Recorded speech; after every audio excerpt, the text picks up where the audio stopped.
हमारा बोलैली छौड़ी लक्ष्मीपुर बाजारिया गे। हमारा बोलैली छौड़ी लक्ष्मीपुर बाजारिया आगे छौड़ी आगे छौड़ी भाई से दिली पीटवा आगे छौड़ी भाई से दिली पीटवा आगे छौड़ी। हमारा बोलैली छौड़ी लक्ष्मीपुर बाजारिया गे। हमारा बोलैली छौड़ी लक्ष्मीपुर बाजारिया आगे छौड़ी आगे छौड़ी भाई से दिली पीटवा आगे छौड़ी भाई से दिली पीटवा आगे छौड़ी।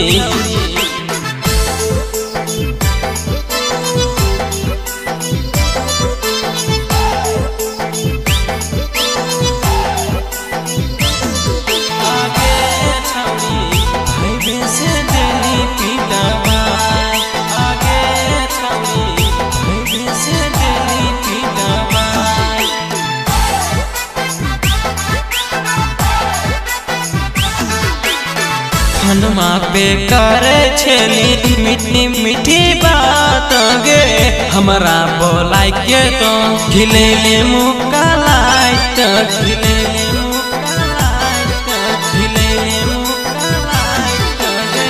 हनुमा पे करे छेली मीठी मीठी बात गे। हमारा बोलाई के तो खिलेले मुक्का लाइट गे।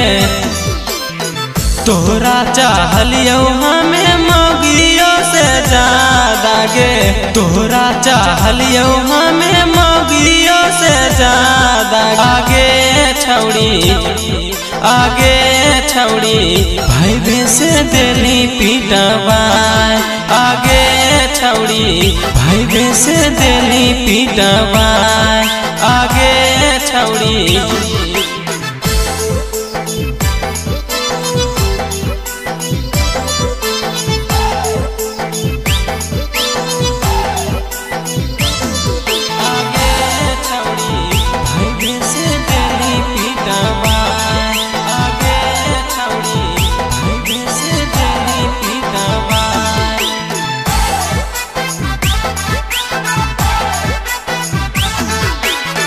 राइटर बिटुआ संगे कैले हाली बात गे। सुबह शर्मिला के धरी लेली हाथ धरी लेली हाथ धरी लेली हाथ गे।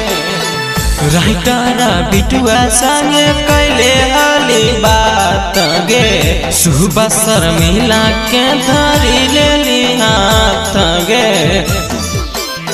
कौने कसुर में दिली जियत मुआएंगे।